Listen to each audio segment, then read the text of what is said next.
Okay. Thank you very much. I see some friends from the past here today, which is nice to see them. And in almost all cases, we're involved in very important environmental issues. I come from the Hudson Valley. My ancestors settled the Hudson Valley, the area near Red Rock, which is near New Lebanon, where Vic, who just introduced me, comes from. World War II was upon us, and last time I saw my father, he came over and I was on the tricycle. I looked up at my dad. He said, "I'm going to the Philippines, and I'm going to kick the Japanese out of the Philippines and get it back to the Philippines. I'm going to help MacArthur," he said.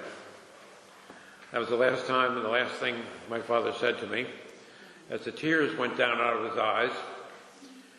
And I had heard a lot about soldiers and sailors do not cry.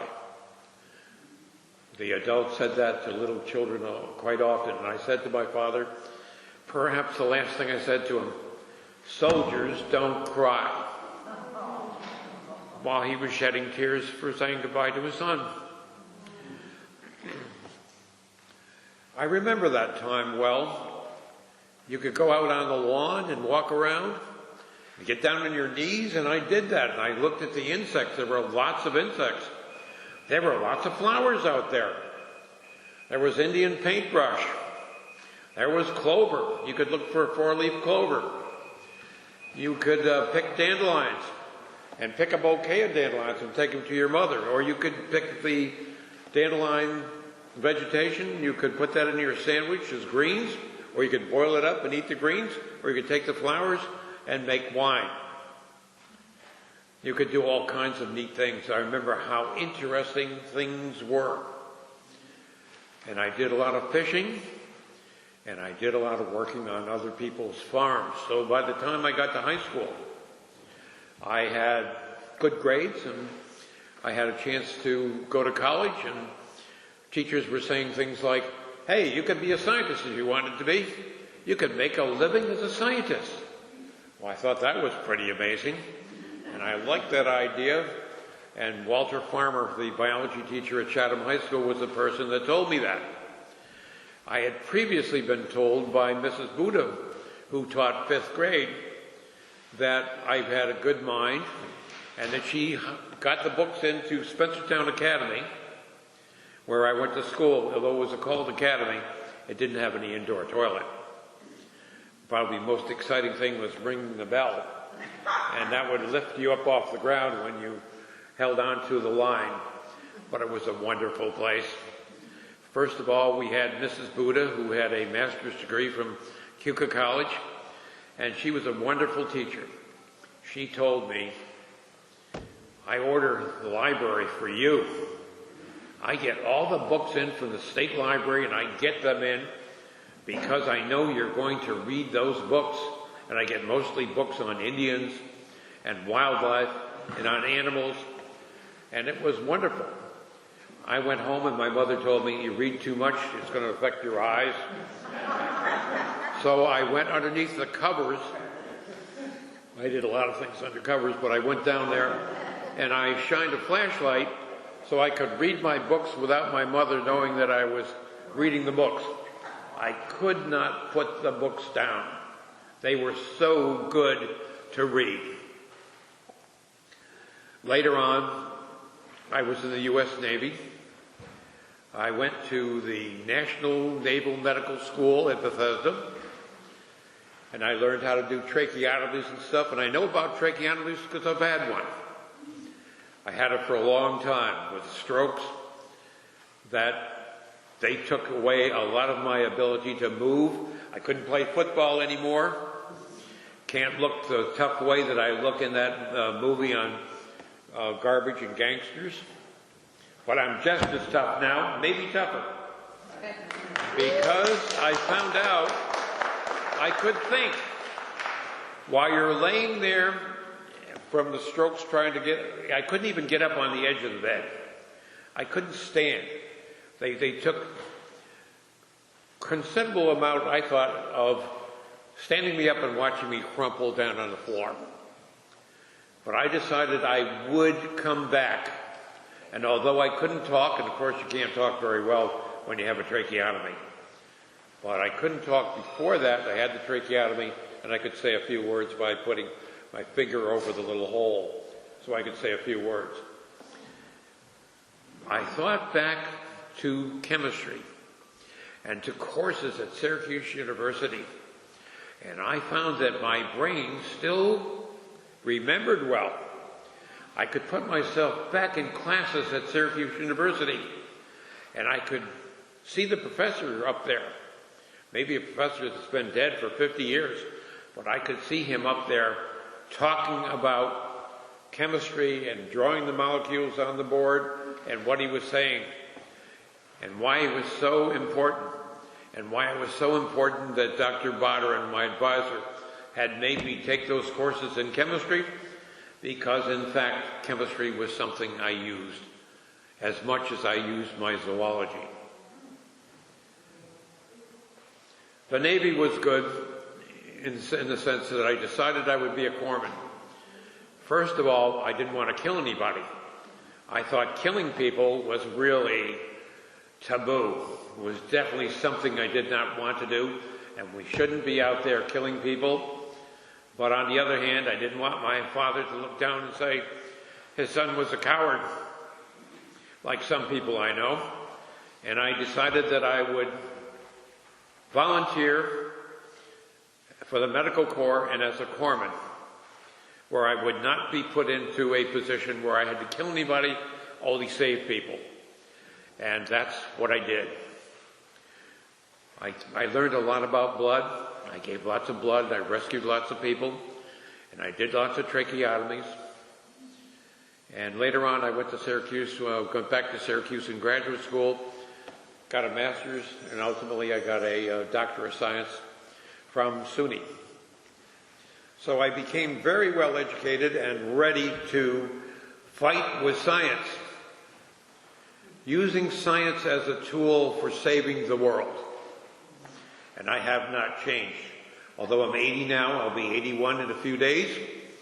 I haven't changed at all from that goal. And that's one reason I was awfully happy to see these young men here today, because I did want to talk to them as well as the mature adults and those of us who have ripened up and are really in shape to do something really good for the environment. This has been a big time for the environment. And it would, I think what came out in papers in the last couple of days will have an impact, including on the cement plant, which has been talked about being developed near Ontiera Lake and Blue Stone Forest. What? Yes, right. Well, the reason why it'll affect that in a lot more areas. In the last couple of days, an article came out in the journal Science, and Ken Rosenberg is one of the authors at the Lab of Ornithology at Cornell University, where one of my daughters takes courses, Montana. And what he showed was, he and the co-authors in that paper, that during the time that I've been pathologist and an adult, the birds of North America have declined by 3 billion. 3 billion fewer birds now than there were in 1970. And I kept telling the governors and the commissioners and other people in D.C. that we were losing these kinds of things. And they kind of poo-pooed it. And they went on, and industries came in, and they kept on going. Because one thing we Americans think about is making more money than our parents, and twice as much as our grandparents, and quadruple what our great-parents made. That's the American way. Make more stuff, get more materialism. That's not the right way. It has led to the mess that we have got in the United States and around the world. It is okay to be affluent, to have enough to eat, to be warm, being able to defend oneself, although I think we're not going to have to defend ourselves if we become friendlier with the other nations of the world. We can quit worrying about having such a big military. We need to spend that money on the most important battle that we are fighting, which is the battle that we fight against the environment. We humans have gone out and destroyed so much of the very places that we require and for our happiness and to live. And that's trying to and actually destroying it. So we now have an ocean, which I took note on. I once thought about becoming a fisherman. I was going to move from Spencertown in the Hudson Valley. I was going to go back to where some of my ancestors were, back around Plymouth, Massachusetts, and be a commercial fisherman. Because if there's one thing I liked to do, it was fish. So in my 8-year-old mind, I thought going out and being a commercial fisherman would be the way to go. I love farming too. My father was gone, the farm was gone, and I worked on farms, and I enjoyed that. I enjoyed going out on a hot day and cutting the hay and drying the hay and putting it up into windrows and then putting it into bales and then packing that up on wagons and bringing that over the barn. When I was 15, I decided, by golly, I'm a football player, I am strong, I am tough. And I went to the barn and I had a cousin there who was 75. He had on a baseball cap, he had on a long sleeve shirt, a white t-shirt which showed up in his shirt, high shoes, high socks. And I thought, in a few minutes that old man is going to be wiped out. He won't not be able to throw those bales and stack them up in a barn where it's about 110, 115 degrees. About 15 minutes later, the football playing cousin was the one who was tired because I had to show him how to throw those bales. He kept picking the bales up and putting them in place one by one. My point on this excursion here, that I just took, was that there are some older people here. We are not necessarily just older, we are wiser. And we can fight for the environment. And Sandra is here, and I know she has been fighting for the environment for a very long time. And I tried to help her, but by golly, saving the land around the airport down there was really good, and never more important than yesterday. Because all of the companies and everything in DEC, see, one of the problems with government is, the DEC is, they work under the governor. The governor is sensitive to what industry says and how much money they give for campaigning. And that goes all the way down to the lowest people in DEC. You have politics coming down. So you learn right away that following policy, which is what the commissioners, governors, and so on lay down for various scientists that are within DEC to follow. And that means you'd better follow the policy if you want to grow, if you want to get a higher position, if you want to make more money, you better do what you're told. Well, I already was much further than I ever expected to be. I didn't expect to go to college, let alone a wonderful place like Syracuse University. I expected that I would maybe put a part in something or other in a factory, maybe work for GE or something like that, or maybe I would have a garage and fix cars or something. So it was fortunate that I had that 5th grade teacher, and I got the idea, by golly, I can do this book learning stuff and I can become a scientist. Well, then when I became a scientist, I found that, by golly, you can't necessarily do what you want to do then, because people are trying to control your science. And they tell you things like, after all, you're a scientist. We are into politics. We understand what makes the world work better than you do as a scientist. Of course, they took easier courses in general, and they didn't have to meet as tough of standards for their classes, but they would say that, and scientists would fall in place. But I wasn't going to fall in place.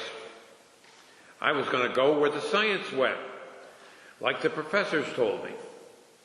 I had to remember Dr. Reginald Manuel, and he was my major advisor in graduate school at Syracuse.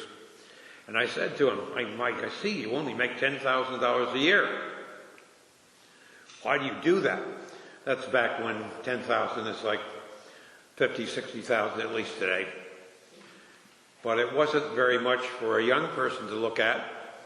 And he said, I didn't learn about things in order to make money. I learned about things to understand the world and to deal with the truth.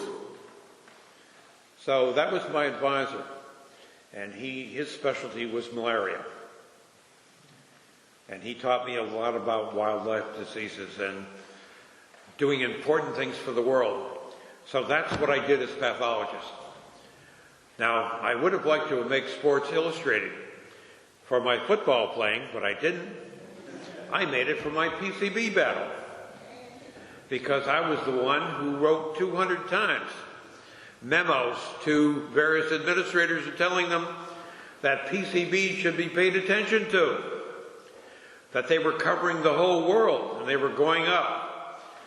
And one of my friends is here today, who I met through Sandra's operations, and I won an award, the Snapping Turtle Award, Frank Carbone, there he is. And that led me to look at various wildlife in the state of New York to see whether or not the PCBs were out there. And you can bet I'd be looking at the PFOAs and a lot of other pollutants if I were a funded wildlife pathologist and had my laboratory back.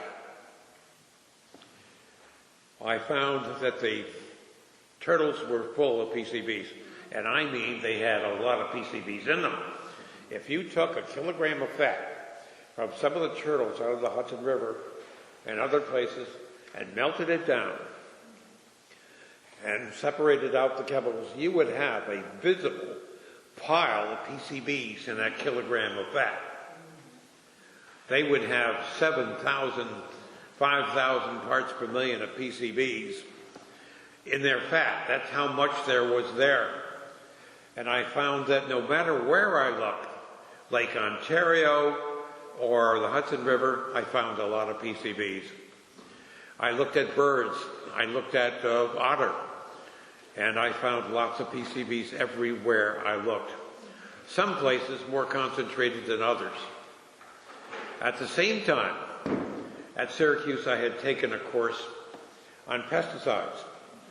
And in that course, they assigned us a lot of papers to read, different pesticides that were used that would produce more peppermint and the like if you were growing peppermint or corn or grass or whatever.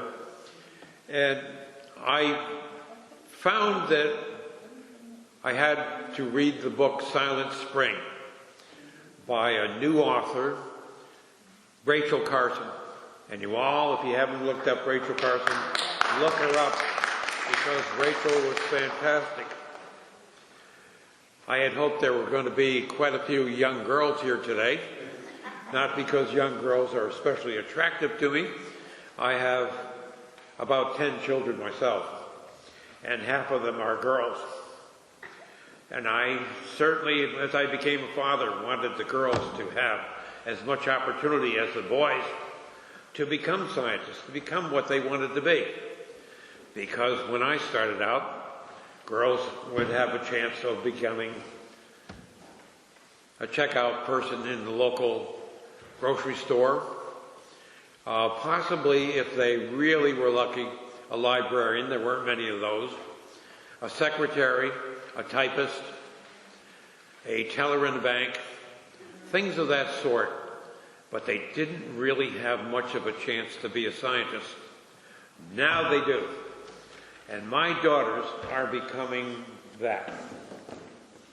Now, what's really relevant from talking about that cement plant that is talked about being built in the Catskills by Onteora Lake is that the birds are down 3 billion. And one of the groups of birds that's mostly down is the warblers.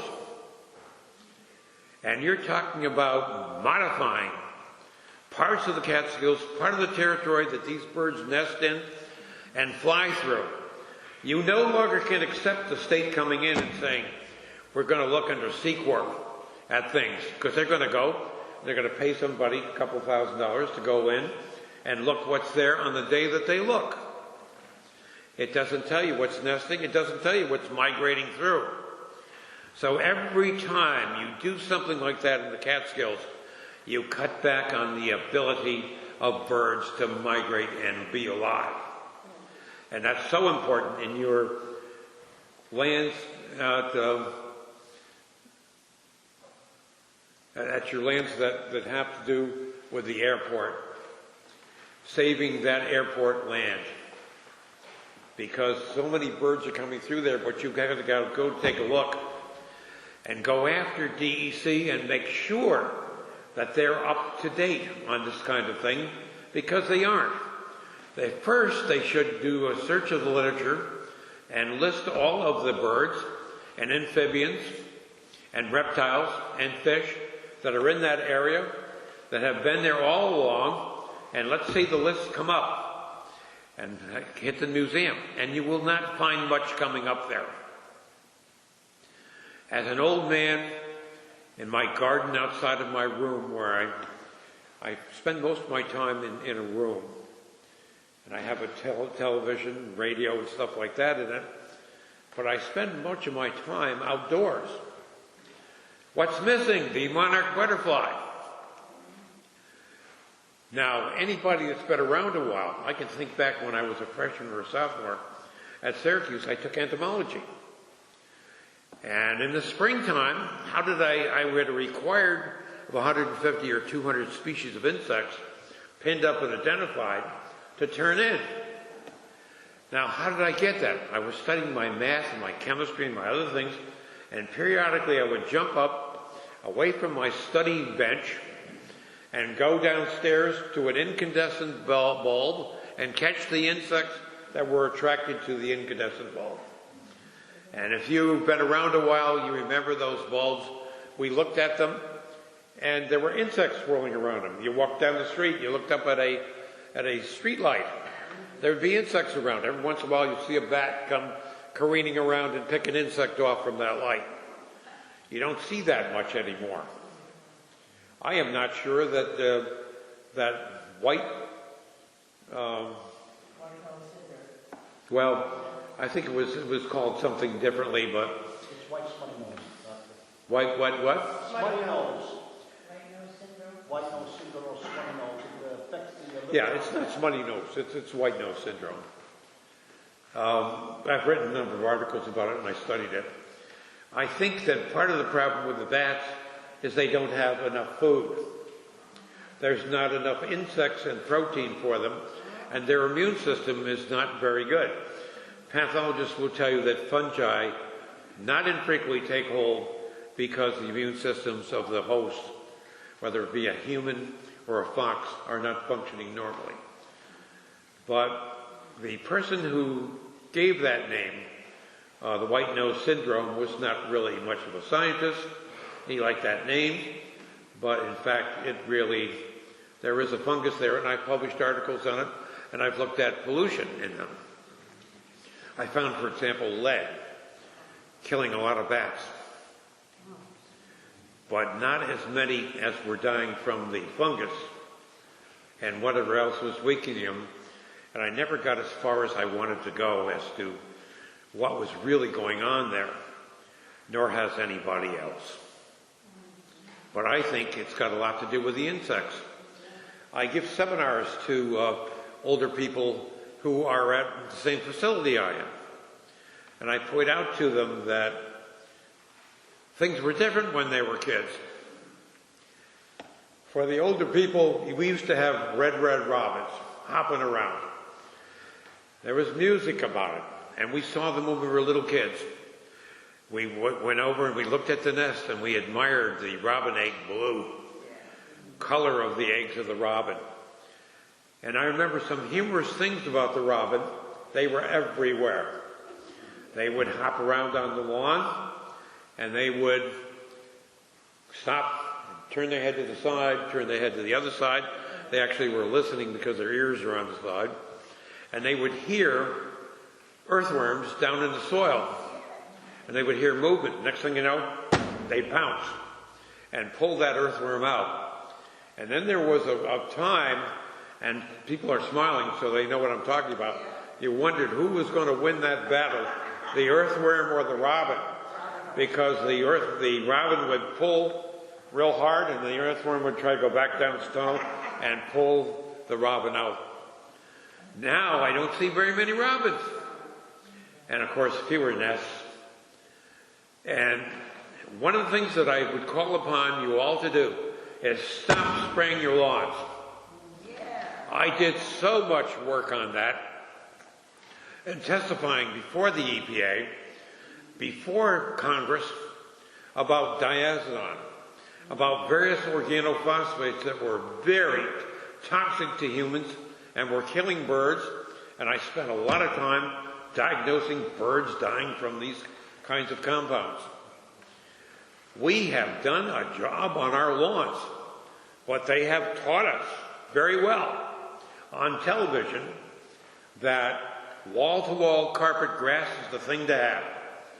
And if I don't have wall-to-wall carpet grass on my lawn, I am not doing the neighborhood any good, because I'm hurting the value of the houses in the neighborhood by having things like Indian paintbrush, dandelions, chicory, and those are all wonderful plants, all beautiful.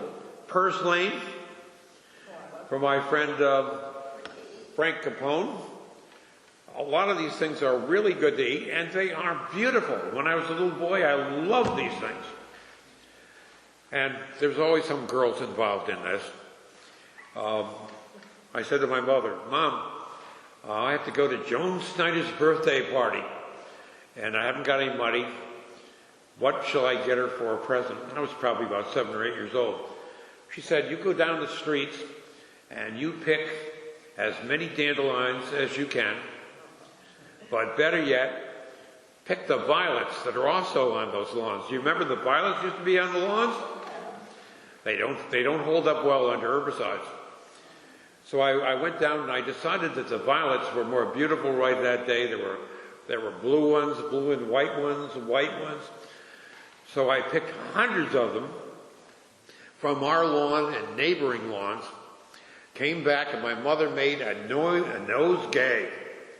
That was a pretty common terminology. You would take a bunch of flowers, put them together, put some cheesecloth or something wet around the cut areas, and then take doilies and make something that you could hold all those flowers together, wrapped up in doilies. It was really beautiful. So I had my doubts about how she was going to take that when I went to her party. It wasn't store-bought, but she loved it. She absolutely loved her nosegay, and the large amount of time that I spent picking those flowers was well worth it. Now I challenge you to make a nosegay today from violets, because we killed them. They are the enemy. Like the Viet Cong or somebody, we went after these things with herbicides to make wall-to-wall type of grass. What have we got out there now? We've got advertisements by lawyers saying, hey, if you've got a non-Hodgkin's lymphoma, call us up. They are pretty smart. Or if you have a priest who attacked you sexually when you were a kid, call him up. Well, you know what's wrong about those ads? They only cover a little bit of the problem, and they don't really cover the problem at all. They cover a company that they can come up with a lot of money, Monsanto. They also were responsible for the PCBs, by the way. They sold the PCBs to GE that are in the Hudson River. And let me say, don't be surprised by calls you hear about study the PCBs in the Hudson River and clean them up. I have nothing wrong with cleaning them up, but it took me 2 generations after I found all the PCBs before we started cleaning up the PCBs. 2 generations, during which time thousands of pounds of PCBs went into the atmosphere, came down with the rain and snow and dust, and they rolled into the Atlantic Ocean attached to material that was suspended in the water of the river and carried into the ocean. We are not doing what we should do to protect the environment, and part of it is education. And where I had such wonderful teachers, there was no television. There was no phone. I couldn't reach in my pocket and say, whoa, I got to call one of my kids and see what they're doing in college today. Maybe I could discuss something with them. They said to me, well, you may have done a lot of work on PCBs, but this is sensitive, talking to GE about cleaning up the river. And scientists were not the ones that were doing it.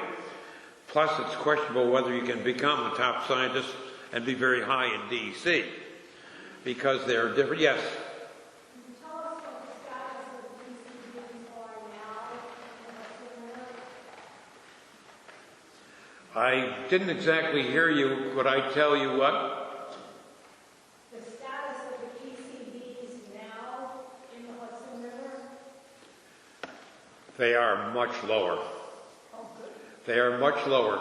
The thing I worry about is that the politicians are still strongly affiliated with the polluters. And what we should be worried about, which you must think about when you hear about the Monsanto and their herbicide and the lymphoma, non-Hodgkin's lymphoma, how many more chemicals are out there that we aren't looking for? We don't have the laboratories in the federal government or the state government to look for these things. And we're not paying people of talent to go out there and find what is out there. And there are literally thousands of chemicals that are out there that we should be identifying. And we should be identifying what else is in the Hudson and not talking just about cleaning up some hot spots of PCBs here and there in the Hudson. I have nothing wrong with that. I think that's a good thing. But mainly we should be looking to see what is out there already. Good, wide chemical analyses that will identify these things. And then we should head off what is going to be coming back with the industries that are setting up or expanding their action on the tributaries of the Hudson or on the banks of the Hudson themselves. Prevent additional pollution like that. That's what we should be doing.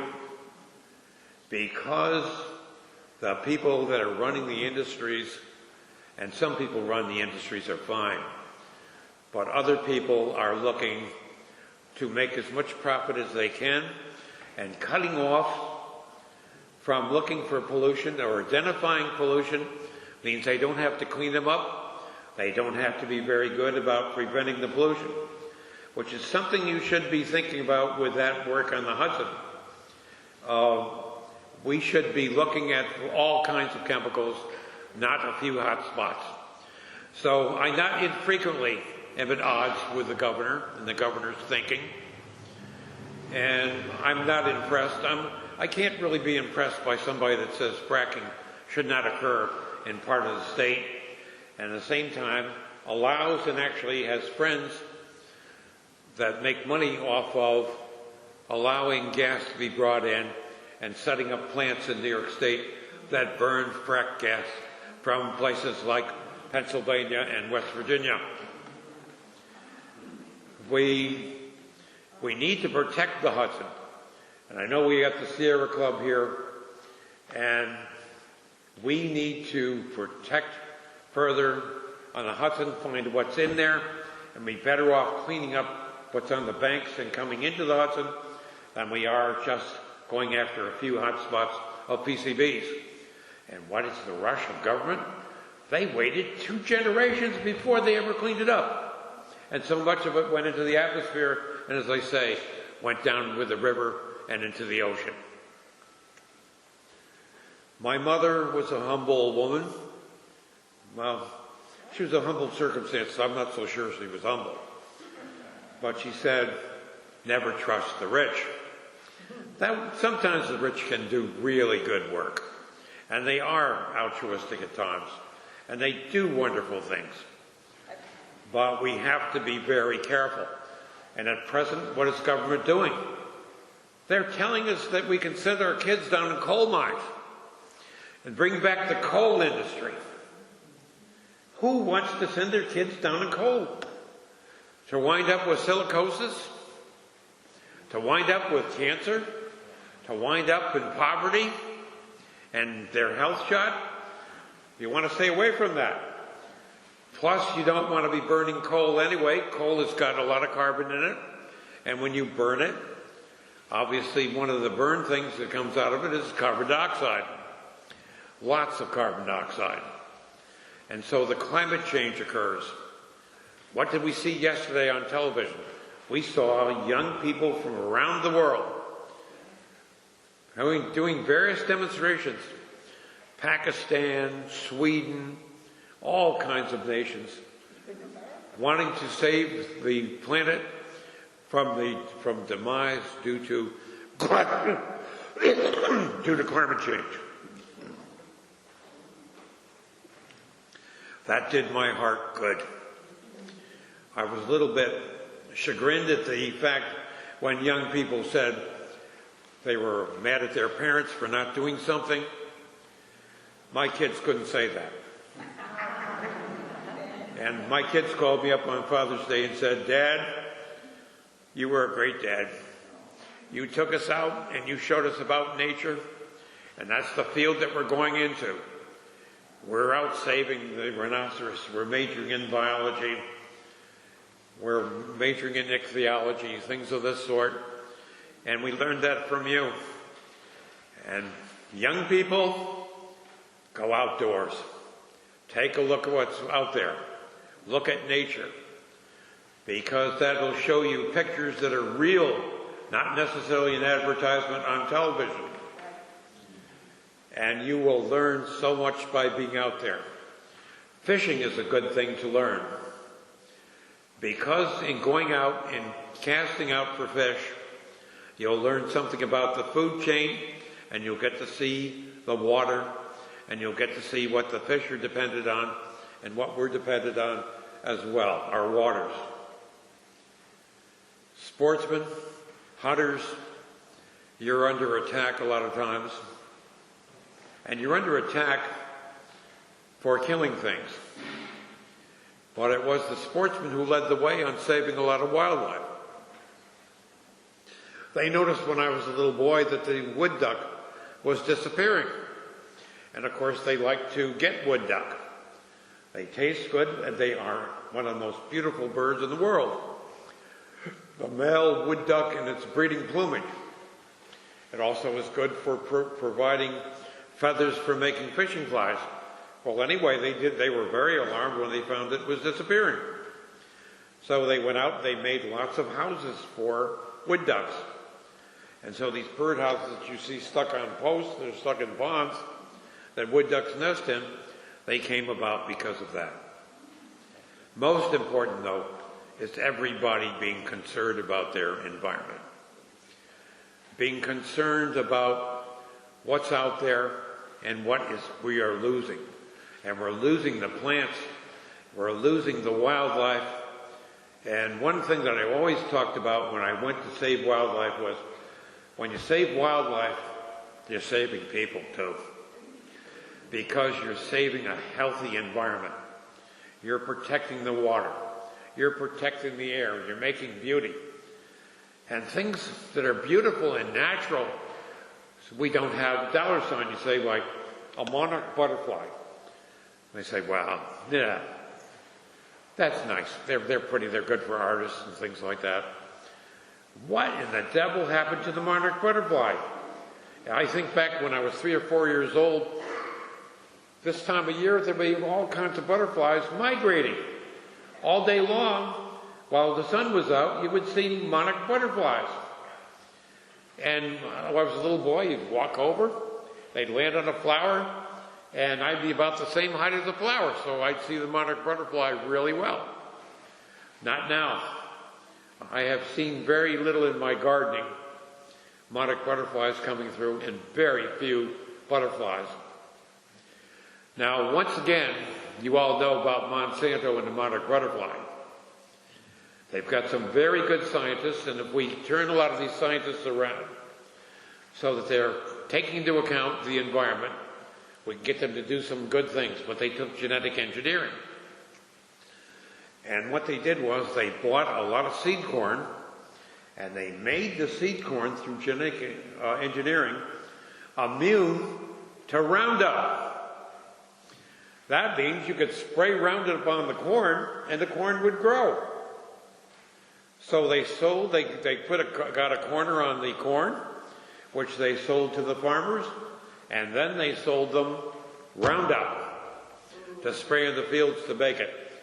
Well, where were the millions of acres that had lots and lots of milkweed on it? They were in the Midwest. They were in the corners of the cornfield and occasionally in the field itself, adjacent to it. Well, we treated millions with Roundup. We did away with the milkweed. And the monarch butterfly is totally dependent on milkweed for its survival. Because it's there that it lays its eggs, and it's there that the caterpillars grow, and they're totally dependent on that. And that is gone because the Roundup kills off the weeds, so there's no place for them to lay eggs, or fewer places, and we don't have the monarchs. And in other parts of the country, other than the Midwest, we still raise quite a bit of corn, and so we have Monsanto once again involved throughout the range on the monarch butterfly. But the world is depauperized by the lack of the butterflies. The butterflies, I have thought about them since I've had the strokes. Are they flying flowers? Oh no, they're beautiful as flowers, but they also are animals. They're sensitive to two things. They are more than a flying flower. I haven't come up with a really good name for them yet, but I'm thinking about it. And my friend, with Frank, who's here today, we talk about what insects we see in our gardens every day. And we don't see anything like we used to see coming into our gardens from the point of view of butterflies. We are affecting the whole world. And I'll tell you, the world is depauperized when you do not see those flowers coming and flying in the air, or something greater than a flower, the butterfly. It does not make it a better world. It makes it a less interesting world. And for kids, going out and seeing the butterflies, that's something. And they are becoming rarer. I came in on a milkweed in first grade. The teacher said, I want you to go out and collect milkweed pods. Because the U.S. Navy wants to use that flossy, hair-like material inside the pods to stuff life jackets for U.S. sailors so that they won't drown. They'll have their life jackets filled with that. Later on, when I was in the Navy and I saw old life jackets that went back to World War II, I thought, is that stuffed with the stuff that I collected and put in onion bags when I was back in first grade in Chatham, New York? Because some of those life jackets that stretch back to the Vietnam era were actually put on ships back during World War II. Now, I want to say something about Sojourner Truth, who is honored with a plaque across the street. And she was a slave right here in New York State, right in Ulster County. And then she did so much fighting against slavery and for women's rights and human rights. She did all those things. She's to be greatly honored for the efforts that she made. And we here today, we should work on some of the things that she was working on. We shouldn't have such a thing as racism in this world anymore. We do. We have lots of it. But it's getting better. We should do away with that. And we should be friends with all the people. And we're going to need it, as I say, because as those birds are telling us, we are in a position where the earth is under a serious attack, and the kids recognized it yesterday, that the world was not going to be the same, and maybe they wouldn't even be here because of the damage that has been done to the earth. Now, along those lines, I want to talk about the new cement plant that is going to be attempted to be built down around Ontario Lake and around the forests and the lands in that area. They will harm wildlife and life in general, and make sure the DEC has to come up with what's there. What's in the sediments of that lake already? If you are going to talk about a company coming in and running water and air, contamination of the area, what contaminants are there and what levels are they at? Because if you don't know what is there, how can you judge what has gone into the area? What contamination has taken place? Make sure that you get a listing of all of the compounds that would be going into their catch basin and ponds that they're going to require permits for, speedies permits. Think about DEC. DEC grants the permits to pollute. It is the place where you go to get your license for pesticides. It is where industry gets their permits to put their pollutants in a river or a stream or the air. That is a real problem because the people who pollute with those things often have a great deal of money, and therefore they have a great deal of political sway, which I think we have to look at the very structure of DEC and see whether or not it can do the job, or at least to make it better in the future. Part of it would be finding out what wildlife is at that site and all the different times of year, what migrates through there, what warblers nest there, what rare birds, mammals, amphibians, reptiles are in that area. And I don't think that can be, in fact I know, it can't be accurately done. DEC doesn't do it on a routine basis, so they don't know. They don't know what is migrating through the bluestone forest, or equally important areas adjacent to it and down and around it. They don't know. Those kinds of studies have to be done. You can't go there on July 1st and count the birds and mammals and things that are there. Or even worse, in the fall. You've got to do that throughout the year. But anyway, they can go through the literature, they can make a harder look and make them do their job. Because we know for a fact 3 billion birds are down. And one of the things that I thought was that the Redwinged Blackbird, it comes back early in the spring. The male redwing stands out there and he sings, and you see him on top of a cattail And he's really quite beautiful, kind of a soldier-like kind of a thing. But he has a shoulder blazed over here, an epaulette on each shoulder. Usually red and yellow. And no two of them exactly alike. Well, they're one of the birds that's down tremendously. And what did I diagnose a lot of? People poisoning birds. Farmers poisoning them, either on purpose or by chance with the kind of compounds they were putting on. So that evidence is really important that's come out in the last couple of days, talking about fighting on the climate. Now, we have to worry about collection systems. They'll say things like, this was built and will capture up to the water in a 100-year storm. A 100-year storm. Well, now we have 100-year storms quite frequently, every couple of years. And I've been noticing something. There used to be a lot of wild turkeys up near my apartment. They are not there anymore. Where do I think they're going? I think they're being wiped out by torrential rainfall. I think that they are getting down in the population of ruffed grouse, partly because of that, and because of wild turkeys, because of that rain.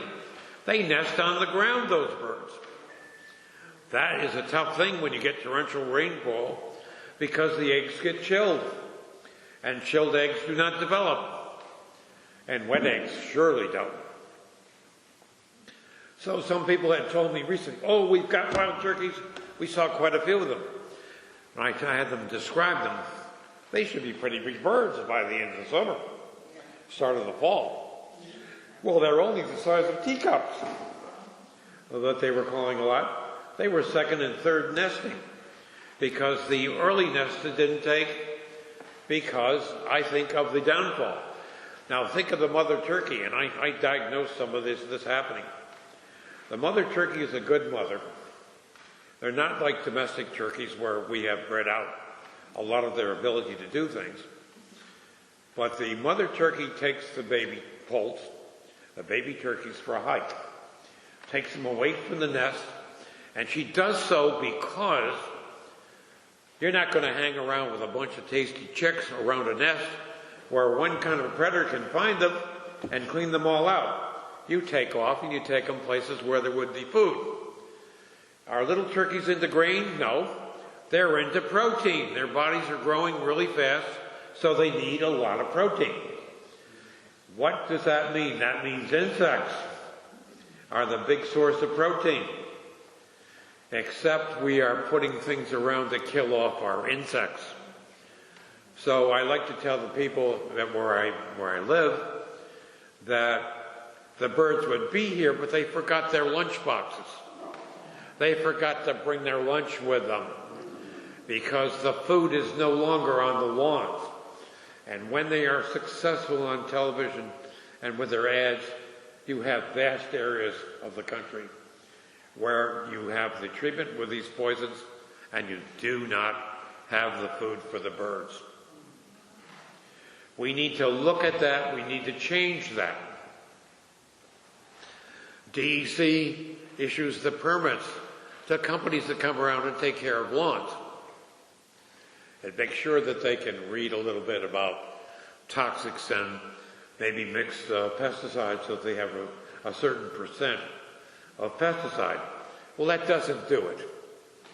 You've got to have people out there observing what kind of mortality and morbidity. Mortality is death, morbidity is sickness. That little old country boy from Spencertown didn't come from people that knew that, but by golly, along the way, I learned that in college, and boy did I learn that as state pathologist. Now, what can be said about DEC? There are a lot of people in DEC that could do a wonderful job. They have got the college training to get started, should they be set free for taking care of the environment. My friend, Peter Nye, and I'm going to stop here shortly in a minute or so and give you all a break. He went up to Alaska to try to bring back the bald eagle. He did a wonderful job. Built towers, made it so that the eagles wouldn't know if they were being fed, as if you're putting directly into their mouth. And the eagles have come back. What do you hear? Oh, well, yes, the eagles have come back. We can build that factory there. We can burn the gas, fracking gas, from Pennsylvania and West Virginia and other points here in New York. Even though that line going through is going to go right through Menneside or close to it, we can do that because we can afford to lose a few eagles. That is what they're going to tell you about the eagles. My daughter looked at the Peregrine falcon. She got very upset. She's not in government, she's a student. And I talked to her and I said, don't let them tell you, Montana, that the Peregrine falcon has come back to the canyons of New York. It was me who had a lot to do with that, working on the pesticides and getting some bans on certain pesticides. But they are not that much, and they are a limited range and number of species. They may tell you that they occur in many parts of the world. They occur in a lot of parts of the world, and therefore they're not just here in America and the peregrine is back. Well, they're not back. Not in view of being a bird predator. That's where their food comes from. What did we see in science in the last few days? 3 billion birds down in population in North America alone. That is the very food of peregrine falcons. Plus, we're going to have a lot more upheaval. I once went down about 25 years ago and testified about climate change. And we told them at the legislature that we already were reaching the points of CO2 level, that we knew that the things were going to show, we were going to be able to see shortly the impact of climate change on populations of wildlife and on people. And we thought that the polar bear and some of those species would be things that they would pay attention to.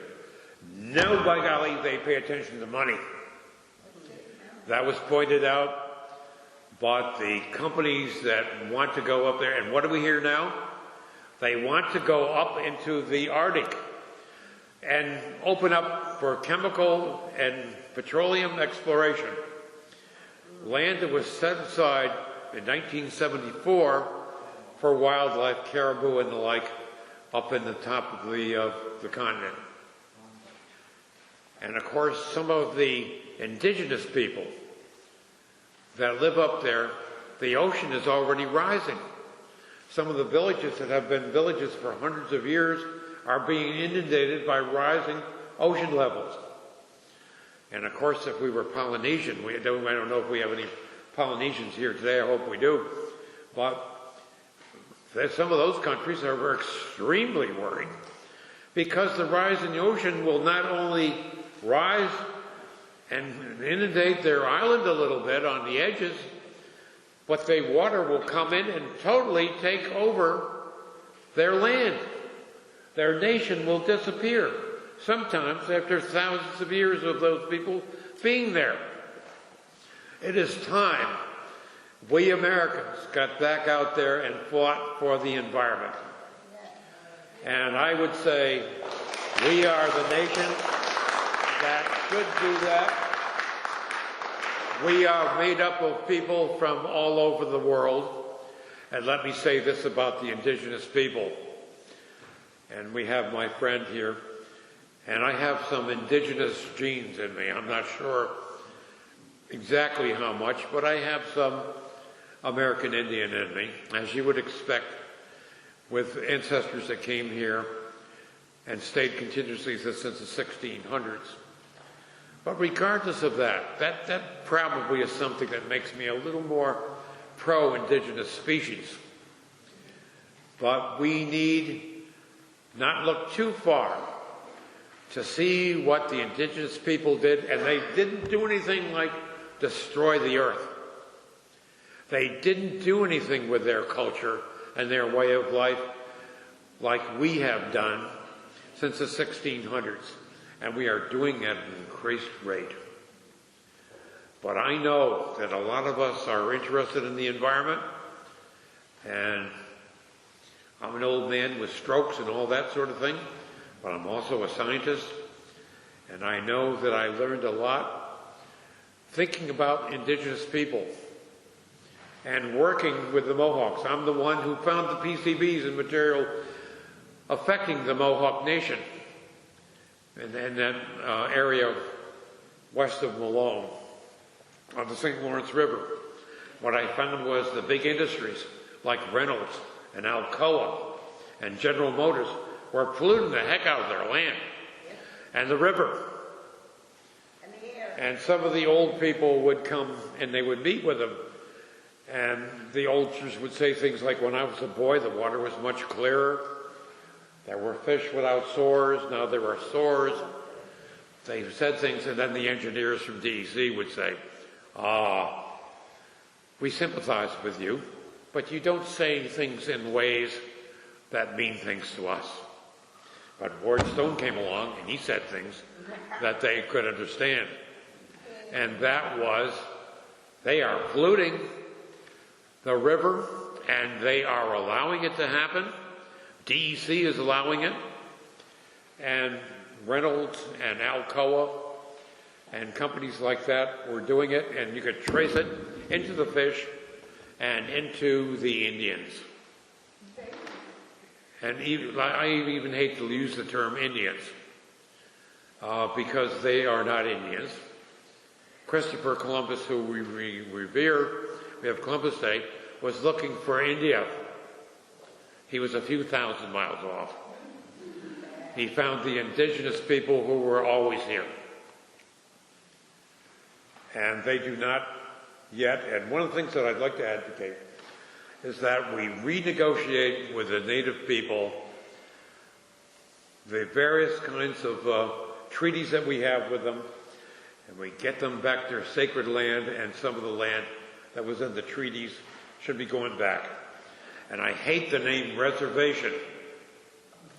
A reservation might be a place where we have a rare plant. It is not a place where we put people. We reserve people, we put them on that piece of land that we didn't want.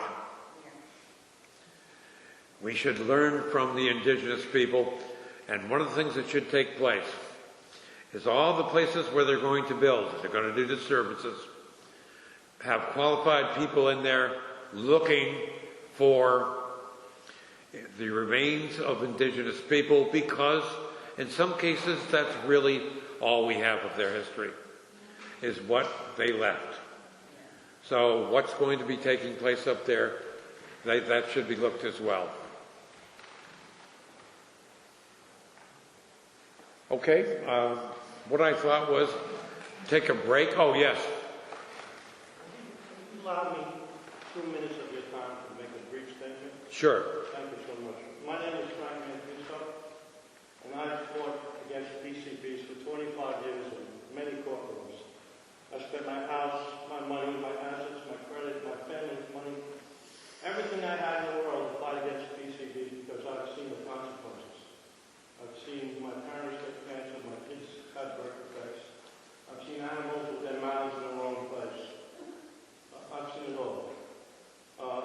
So I'd like to talk about something besides climate change. I think Greta may be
displacing the phytoplankton. So, what is the consequence of this? Well, the fish in the ocean directly feed 1 billion people. Well, that's 1 billion people. But the fish in the ocean feed the cows, the pigs, the chickens, so they're going to wind up hungry too. So we're talking more than 1 billion people potentially could starve. What happens if 1 billion people starve? Utter chaos. There's going to be war. Look at the southern border. They're coming. You're not going to stop them with walls or anything else. We're going to be fighting in the streets over food because not only are pollinators dying, but other toxins are killing. Not only plankton is dying, the pollinators are going. So without pollinators and phytoplankton, man, we're in big trouble. Thank you very much.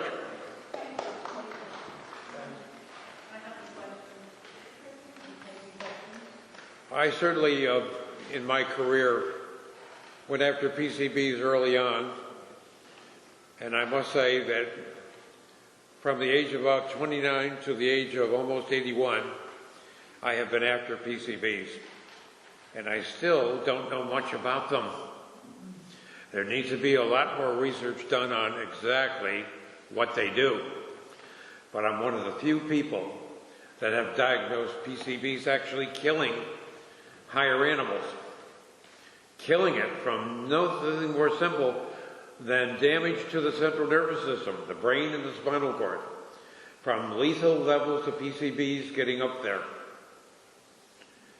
And we need people looking at things like that, finding out what they do to plankton and the like. But I was pointing that out, that we need to find out about what chemicals are already in the Hudson River and what that means. We need to do that in New York State. They need to do that in Puerto Rico. They need to do that in Venezuela. They need to do that worldwide. We don't know. But at this time, we're beginning to gather some data, which is really important because you can't reach your conclusions in science without gathering up your data and analyzing it carefully and putting it out and having it looked at by your peers around the world that are scientists. Male or female, one of the points I want to make today, and we don't have the young girls here that I hoped we would have, is that there may have been a Rachel Carson that didn't come here today. There undoubtedly was. Who is 12 years old today, or 13 years old. You young men that came here today, you may be the equivalent of Rachel Carson's impact. She had a big impact on me. Let me tell you about that class. I read Silent Spring, I came back, and I was on the debate team at Syracuse too. I was Delta Sigma Rho. That's kind of like being All-American debater. Well, I gave her a good review, and if you read Silent Spring, you will notice that she gave notation wherever she made a statement of fact or where you needed a reference, she gave it. She used good English writing like you would use in the English literature in her book. And I defended her, and the professor attacked me for being on Rachel Carson's side. He had a vote in the class. I think that in the class it was like 14-2 that he was right and I was wrong. That she didn't write a good book and she wasn't a scientist. Well, it was a good book. And it did use the science of the day. And she got me as a disciple through that book. I went and heard her speak. At that time, she had breast cancer. And she was an old lady with breast cancer. So she didn't have the impact on me that a 30-year-old would probably have had. But I later on became part of her group. And Rachel Carson was fantastic and had a lot to do with my career, going after, from what she wrote, going after the pollutants. But I can tell you, young people, that when you go after a certain thing, whether it be the organophosphate, and cholinesterase inhibitors, where you go after lead or whatever, you can easily spend a lifetime studying that compound or that element, and at the end of it, not know very much, which shouldn't be surprising for any science major, because every time you find out something, it raises more questions. You have more questions than you had in the beginning. But we have answered enough questions that we can get going. And in fact, with climate change, we have got to get going. We do not have the luxury of not moving on it. And that means whether you're talking about the phytoplankton or what have you, climate change is going to impact on it, and it will not be good for the world. But we can make this good for the world. We don't have to be running around threatening each other with atomic weapons and obliterating things. Let me take your question. Yeah, there's a number of us here who are on a steering committee to save Onshore Lake, a big poster behind you. And I think some of our concerns are, how long does it realistically take to do a comprehensive study of the wildlife, reptiles? I have never seen them do one. I'm sorry? I have never seen one be done So, by government. How can we... Well, you push. Well, first of all, you find out what has been recorded. Have they looked at the sediments within Ontario Lake? What kind of chemistries have been done? Have the elemental analyses been done? Things like cadmium and zinc and copper and lead. Who is they? Anybody. The health department, DEC, is it in the literature? Is there any data on it? And I think we're going to find that there is relatively little. The other thing is, I noticed when I read it that even tiger muskellunge had been stocked in there. So what kind of levels of pollutants have been found in the tiger muskellunge or in the fish of the lake that people are eating? And that would mean at least that the chlorinated hydrocarbons should be looked at, and compounds should be looked at, like mercury and lead and so on. But we may find that there isn't any data. Now, how do you build retention ponds to catch the waste from the cement plants and the cuttings and possibly material that is put in the into the various kinds of materials that they cast the cement in, the forms. So they need to get the cement out of the forms, so they would be using compounds for that. What compounds do we know that they would be using that would be there? Now, before you can really study what got out of there from their plant, you've got to have some data on the lakes. So Pickerel Pond, and on here.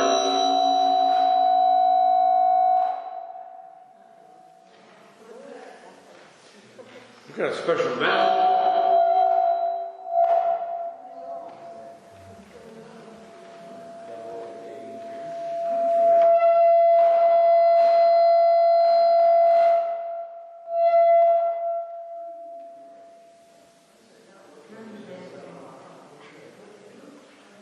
Anyway, we can take a break for a few minutes, and I'd be glad to answer all the questions that I can. When I had that radio show, which some of you have heard, in our backyard, I answered questions from all around the state. Actually, it was in 6 states. And that was pretty much my show for about 10 years. The state said, you can't talk about anything that's policy, and you can't make any money because you're doing this, because if you do, we will get you for conflict of interest. So I did that all of my talks out of, I'd like to say the goodness in my heart, but maybe it was primarily because I wanted to leave a world that was a lot better than I found it. Which I told my kids about the lawn. I showed them mowing the lawn Dutch clover would come out. So I said, what's wrong with Dutch clover? I asked some experts. And they said, well, it stains your pants and your dresses when you're on the grass. They had to come up with things like that. I would mow around the Dutch clover and have that white patch because the bees would come in to the clover. And I would allow dandelions and the variety of plants to be there. And my kids enjoyed it. They didn't know any better that their father was stupid for telling them things like, well, there's clover out there. Why don't you see if you can find a four-leaf clover?